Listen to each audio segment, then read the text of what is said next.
Good morning students. प्यारे बच्चों, आपने पिछली व्हाट्सएप क्लास में पढ़ा था द्वंद्व समास और बहुव्रीहि समास। एक बार उसकी पुनरावृत्ति करते हैं और उसके बाद आगे करेंगे हम तत्पुरुष समास, जिसकी मैंने पीडीएफ भेजी हुई है बच्चों। उसकी पृष्ठ संख्या पीडीएफ की 3 आप खोलेंगे और उसमें तत्पुरुष समास पूरा दिया हुआ है। तो एक बार हम पुनरावृत्ति करते हैं। बच्चों तैयार हैं? जी हाँ। सबसे पहले द्वंद्व समास। द्वंद्व समास होता क्या है? जिस समास के दोनों पद प्रधान होते हैं उसे हम क्या कहते हैं? द्वंद्व समास। जैसे माता पिता, माता और पिता, सीता राम, सीता और राम, राधा कृष्ण, राधा और कृष्ण। और बहुव्रीहि समास में क्या होता है बेटा? इसके विपरीत होता है, दोनों पद ही अप्रधान होते हैं, कोई भी पद प्रधान नहीं होता। और इसमें जैसे कि पीतांबर, पीला है अंबर जिसका, कौन हो गए? विष्णु भगवान। नीलकंठ, नीला है कंठ जिसका, शिव जी हो गए। तो ये क्या हो गया हमारा? बहुव्रीहि समास। जिस समास के दोनों पद अप्रधान होते हैं, कोई अन्य पद प्रधान होता है, उसे हम बहुव्रीहि समास कहते हैं। तो बच्चों आज हम पढ़ेंगे ये तत्पुरुष समास। तत्पुरुष समास कहते किसे हैं? तत्पुरुष समास होता क्या है? तत्पुरुष समास में उत्तर पद प्रधान होता है। कौन सा पद प्रधान होता है बच्चों? उत्तर पद प्रधान होता है। और समास करते हुए, जब हम समास करते हैं, समस्त पद बनाते हैं, तो कारक चिन्हों का लोप हो जाता है। कारक चिन्ह सभी को पता है। कर्ता ने कर्म को करण से संप्रदान के लिए, अपादान से संबंध का, के की, अधिकरण में, पर, संबोधन। अरे अभी मैं आपको ये पूरा विस्तार से बताऊंगी बच्चों, पहले इसे समझ लें। जिस समास का उत्तर पद प्रधान होता है, पूर्व नहीं, कौन सा? उत्तर पद, दूसरा कहने का अभिप्राय। और समास करते हुए जब हम उसे समस्त पद बना रहे हैं, तो जो कारक के चिन्ह होते हैं उनका क्या हो जाता है? लोप हो जाता है। वो समस्त पद बनाते हुए बीच में से गायब हो जाते हैं, लुप्त हो जाते हैं। तो उसे क्या कहते हैं? तत्पुरुष समास। जिस समास का दूसरा पद अर्थात उत्तर पद प्रधान होता है और समास करते हुए कारक चिन्हों का लोप हो जाता है, उसे हम तत्पुरुष समास कहते हैं। एक बार फिर से सुन ले बच्चों। जिस समास का उत्तर पद प्रधान होता है और समास करते हुए कारक चिन्हों का लोप हो जाता है, उसे हम तत्पुरुष समास कहते हैं। इसके कारकीय विभक्तियों के आधार पर इसके 6 भेद होते हैं। बेटे एक कर्ता नहीं लेते और एक संबोधन नहीं लेते। इसके अतिरिक्त हमारे कितने होते हैं? 6 भेद होते हैं। किसके? तत्पुरुष समास के कारकीय विभक्तियों के आधार पर। तो सबसे पहला कौन सा है? कर्म तत्पुरुष समास। दूसरा है करण तत्पुरुष समास। तीसरा है संप्रदान तत्पुरुष समास। चौथा अपादान। पांचवा संबंध और छठा अधिकरण। एक बार फिर से देख ले बच्चों। कर्म तत्पुरुष समास, करण तत्पुरुष समास, संप्रदान तत्पुरुष समास, अपादान तत्पुरुष समास, संबंध तत्पुरुष समास और अधिकरण तत्पुरुष समास। तो ये होता क्या है कर्म तत्पुरुष समास? कहते हैं जब समास करते हुए कर्म की विभक्ति का लोप हो जाता है। उसकी विभक्ति कौन सी होती है बच्चों? को। उसका लोप हो जाता है, वो लुप्त हो जाता है समास करते हुए, से कर्म तत्पुरुष समास कहते हैं। जैसे ग्राम गत, ग्राम को गत। अगर हम इसका समस्त पद बना रहे हैं तो को जो विभक्ति है, ये देखिए, ये जो को विभक्ति है उसका क्या हो गया? लोप हो गया। तो क्या बन गया? ग्राम गत। तो हमने क्या समझा? जब समास करते हुए कर्म विभक्ति का लोप हो जाता है तो उसे हम कर्म तत्पुरुष समास कहते हैं। दूसरा है बेटा करण तत्पुरुष समास। जिस समास का समास करते हुए क्या हो जाता है? करण की विभक्ति का लोप हो जाता है, उसे करण तत्पुरुष समास कहते हैं। जैसे हमने कहा तुलसी द्वारा कृत, तो इसमें द्वारा क्या है? करण की विभक्ति है और हम समास कर रहे हैं, तो इसका क्या हो गया? समस्त पद बना रहे हैं तुलसी कृत, तो इसका मतलब इसका लोप हो गया। तो क्या समझे हम कि जिस समास में जब हम समास कर रहे होते हैं तो करण विभक्ति का लोप हो जाता है, वहां पर करण तत्पुरुष समास होता है। तीसरा है हमारा संप्रदान तत्पुरुष समास। जब संप्रदान विभक्ति का लोप हो जाता है बेटे, उसे संप्रदान तत्पुरुष समास कहते हैं। तो इसकी कौन सी विभक्ति होती है? के लिए। तो हमने क्या किया? देश के लिए भक्ति। तो देश के लिए भक्ति है, तो यहाँ पर अगर हम इसका समस्त पद बना रहे हैं, के लिए का लोप हो गया, तो क्या हो गया? देश भक्ति। इसी प्रकार अपादान कारक है। जब अपादान विभक्ति का लोप हो जाता है समास करते हुए, तो वो क्या हो जाता है? हमारा अपादान तत्पुरुष समास। जैसे रोग से मुक्त, तो ये क्या हो गया? से यहाँ पर समस्त पद बनाते हुए लुप्त हो गया, तो इसका मतलब ये क्या हो गया? हमारा अपादान तत्पुरुष समास। इसी तरह संबंध तत्पुरुष समास। संबंध विभक्ति का लोप हो जाता है समास करते हुए, तो संबंध तत्पुरुष समास हो जाता है। जैसे राजपुत्र, राजा का पुत्र। इसी तरह अधिकरण तत्पुरुष समास हम कहते हैं, अधिकरण में पर जो विभक्तियां होती हैं उनका लोप हो जाता है। जैसे वन में वास, वनवास, तो में विभक्ति का क्या हो गया? लोप हो गया। तो इसका मतलब बच्चों यहाँ पर क्या हो गया? हमारा ये तत्पुरुष समास हो गया। इसी तरह आगे है हमारा एक और भेद होता है बच्चों, जरा ध्यान से समझेंगे हम। आपको ये सब समझ में आ गया? एक बार इसकी पुनरावृत्ति करें तो कर लेते हैं एक बार। कर्म तत्पुरुष समास कारकीय विभक्तियों के आधार पर है बेटा। ये कर्म तत्पुरुष समास, करण तत्पुरुष समास, संप्रदान तत्पुरुष समास, अपादान तत्पुरुष समास, संबंध तत्पुरुष समास, अधिकरण तत्पुरुष समास। तो जब कर्म विभक्ति का लोप हो जाता है तो कर्म तत्पुरुष, करण विभक्ति का हो जाता है तो करण तत्पुरुष, संप्रदान का हो जाता है तो संप्रदान, इसी तरह अपादान, संबंध और अधिकरण। पर बच्चों एक और भी भेद होता है इसके अतिरिक्त, वो होता है अन्य भेद हमारा नन तत्पुरुष समास। जिस समास में इसका अर्थ नहीं के योग में लगता है बेटा, जिस शब्द के आगे या आ या अन हलंत वाला, ध्यान दे दें यहाँ पर आप, अन है हलंत वाला या न हलंत वाला, दोनों में से। तो अगर नहीं के योग में होता है ये, अगर आ जाता है तो वो हमारा नन तत्पुरुष समास होता है। जिस समास का अ या अन या न क्या आ जाता है, हमारा एक तरह से उपसर्ग आ जाता है, तो वहां पर नन तत्पुरुष समास होता है, जो नहीं के योग में होता है।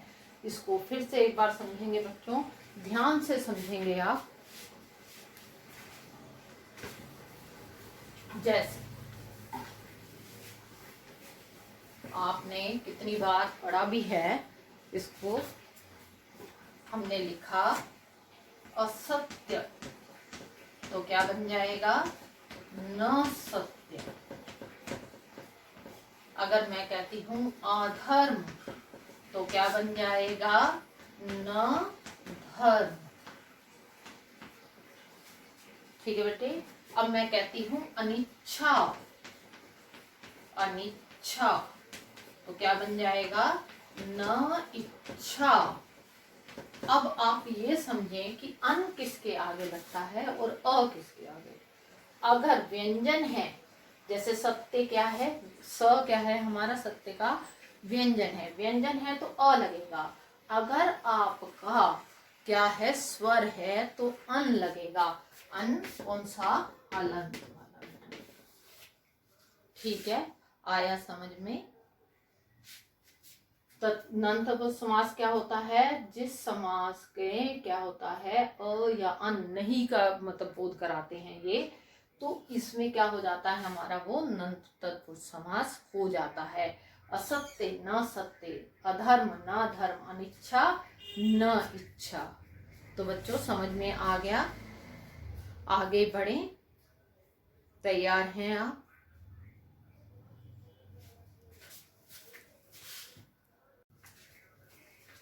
बच्चों हम पढ़ रहे हैं दूसरा कर्मधारय समास। कर्मधारय समास होता क्या है? कहते हैं जिस समास के दोनों पदों में विशेषण विशेष्य का या उपमान उपमेय का संबंध पाया जाता है। फिर से समझे, इसको ध्यान से समझे। जिस समास के दोनों पदों में, दोनों पद कौन से?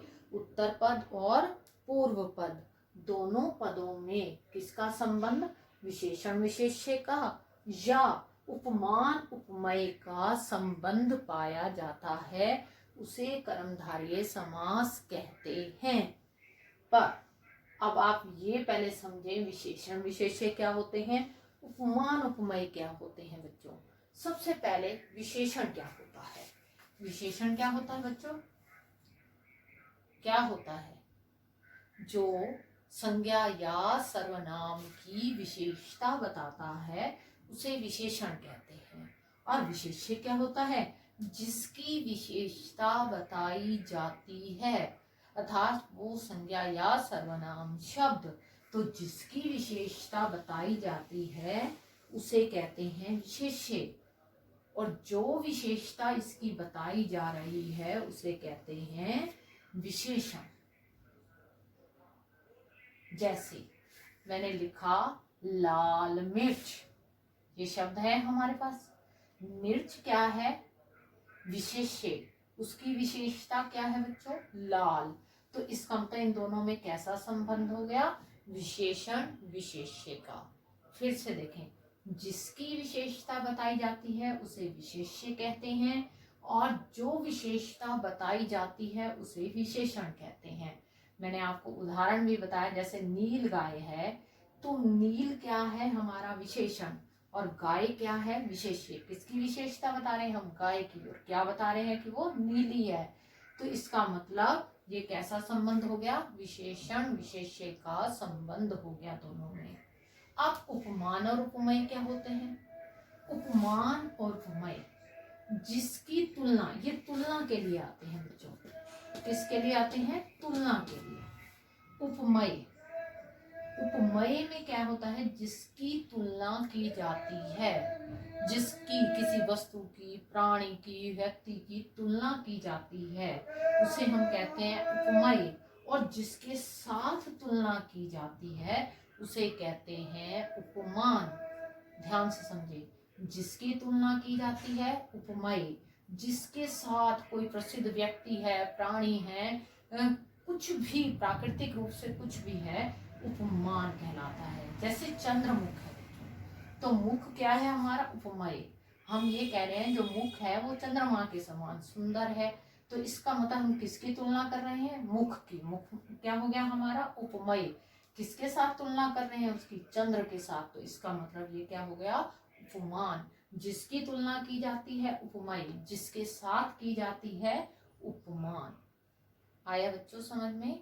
जिसकी विशेषता बताई जाती है विशेष्य, जो विशेषता बताई जाती है विशेषण, जिसकी उपमा तुलना की जाती है, उपमा दी जाती है उसे उपमेय, और जिसके साथ तुलना की जाती है उसे उपमान कहते हैं। तो अब इसका समझेंगे विग्रह। इतना समझ में आ गया बच्चों? अब इसे दोबारा पुनरावृत्ति करेंगे हम इसकी, पर एक बार फिर से इसका यहाँ से समझ लें आप समस्त पद और विग्रह को। लाल मिर्च, ध्यान से समझें, ये कैसा संबंध है बच्चों? मैंने अभी समझाया, विशेषण और विशेष्य का। ये विशेषण और विशेष्य का संबंध है। जब विशेषण और विशेष्य का संबंध होता है, या तो हम उन दोनों को अलग अलग करके लिख सकते हैं बच्चों, या दोनों के बीच में है जो लिख दें। अगर इन दोनों के बीच में है जो लिख दें तो ये हमारा विग्रह हो जाता है। लाल है जो मिर्च, तो ये क्या हो गया हमारा? लाल मिर्च। कैसा संबंध? विशेषण और विशेष्य का। दोनों के बीच में क्या आ जाता है विग्रह करते हुए? है जो। या तो आप विशेषण अलग लिख दें, विशेष्य अलग लिख दें। जैसे मैंने अभी लिखा था लाल, फिर लिखा मिर्च, दोनों को अलग अलग कर दिया। जब दोनों को अलग अलग कर दिया तो ये भी विग्रह हो सकता है। या आप दोनों के बीच में, विशेषण और विशेष्य के बीच में है जो लिख दें, तब भी ये सही विग्रह है।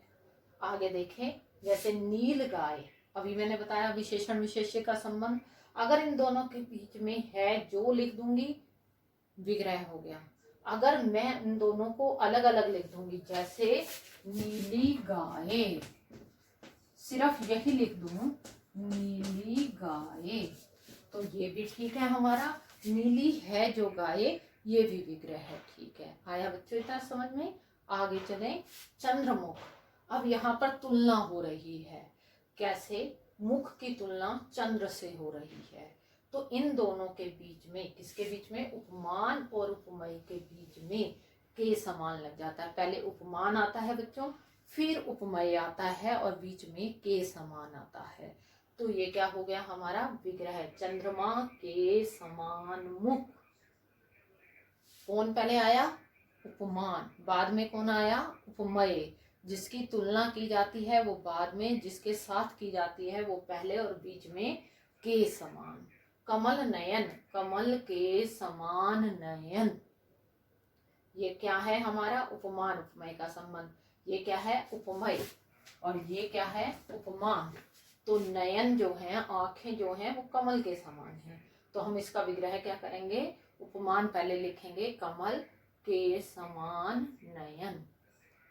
एक बार ये पूरा समझ लें बच्चों, कर्मधारय समास, जिस समास के दोनों पदों में विशेषण विशेष्य का या उपमान उपमेय का संबंध पाया जाता है, वहां कर्मधारय समास होता है। जिसकी विशेषता बताई जाती है उसे विशेष्य कहते हैं, जिसके साथ जो विशेषता बताई जाती है उसकी विशेषण कहते हैं। जिसकी तुलना की जाती है उपमेय, जिसके साथ की जाती है उपमान। जैसे लाल मिर्च, लाल है जो मिर्च, नील गाय, नीली है जो गाय, या विशेषण विशेष्य को अलग अलग भी लिख सकते हैं, नीली गाय। चंद्रमुख, उपमान और उपमेय के बीच में के समान आ जाता है। उपमान और उपमेय के बीच में ध्यान देना। चंद्रमा के समान मुख, कमल नयन, कमल के समान नयन। तो बच्चों, मैं आशा करती हूँ कि आपको ये समझ में आ गया होगा।